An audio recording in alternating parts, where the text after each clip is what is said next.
الحمدللہ رب العالمین والصلاة والسلام علی سید الانبیاء والمرسلین اما بعد فاعوذ باللہ من الشیطان الرجیم بسم اللہ الرحمن الرحیم۔ آج ہم قرآن مجید کی اس عظیم آیت پر گفتگو کرنے جا رہے ہیں جو انسان کے غرور کو توڑ دیتی ہے، جو دلوں میں اللہ کا خوف پیدا کرتی ہے، جو گناہ گاروں کو ہلا کے رکھ دیتی ہے، اور وہ آیت ہے مالک یوم الدین، یعنی اللہ جزا اور سزا کے دن کا مالک ہے۔ ایک دن آنے والا ہے، یہ دنیا ہمیشہ نہیں رہے گی، یہ جوانی ختم ہو جائے گی، یہ دولت چھن جائے گی، یہ طاقت ختم ہو جائے گی۔ پھر ایک دن آئے گا، نہ سورج اپنی روشنی پہ قابو رکھ سکے گا، نہ پہاڑ اپنی جگہ پر قائم رہیں گے، نہ بادشاہ اپنی حکومت بچا سکیں گے۔ قرآن کہتا ہے اس دن انسان اپنے بھائی سے، اپنی ماں سے، اپنے باپ سے بھاگے گا، کیونکہ وہ دن یوم الدین ہوگا، بدلے کا دن، حساب کا دن، فیصلے کا دن۔ اس دن صرف ایک بادشاہ ہوگا۔ آج دنیا میں بڑے بڑے حکمران ہیں، کسی کے پاس فوج ہے، کسی کے پاس دولت ہے، کسی کے پاس اختیار ہے، مگر قیامت کے دن اعلان ہوگا، لیمن کے دن اعلان ہوگا، لیمن الملک اليوم، آج بادشاہی کس کی ہے؟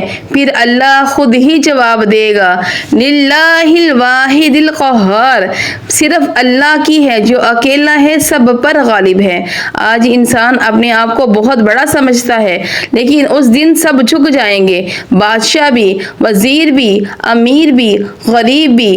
آج تمہیں لگتا ہے کہ کوئی نہیں دیکھ رہا، اندھیرے میں گناہ کر لیتے ہو، نمازیں چھوڑ دیتے ہو، جھوٹ بول لیتے ہو، لوگوں کا حق کھا لیتے ہو، لیکن یاد رکھو ایک دن سب کچھ کھول دیا جائے گا۔ قرآن کہتا ہے کہ جس اعمال نامے کھلیں گے وہ دن کتنا خوفناک ہوگا۔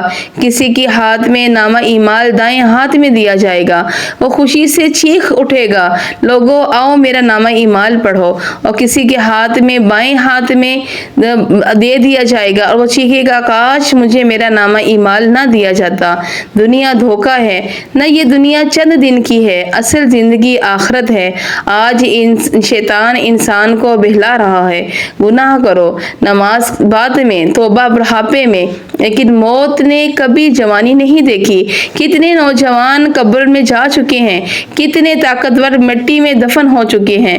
لہذا اس سے پہلے کہ قبر میں اتار دیے جائیں، اپنی رب کی طرف پلٹ آؤ۔ نجات کس میں ہے؟ نماز میں ہے، قرآن میں ہے، سچی توبہ میں ہے، والدین کی خدمت میں ہے، سنت رسول صلی اللہ علیہ وآلہ وسلم میں ہے۔ رسول اللہ صلی اللہ علیہ وآلہ وسلم نے فرمایا، عقل مند وہ ہے جو اپنے نفس کا محاسبہ کرے اور آخرت کے لیے عمل کرے۔ آج ہم عہد کرتے ہیں کہ قیامت کے دن کے لیے تیاری کریں گے، اور ہوتے ہوئے اللہ سے دعا کریں گے کہ اے اللہ، اے مالک یوم الدین، ہم کمزور ہیں، ہم گناہ گار ہیں، تیرے سوا کوئی ہمارا نہیں۔ اے اللہ، قیامت کے دن ہمیں رسوا نہ کرنا، ہمارا حساب کتاب آسان فرمانا، ہمارے والدین کی مغفرت کرنا، اور ہمیں جنت الفردوس عطا کرنا۔ وآخر دعوانا ان الحمد للہ رب العالمین۔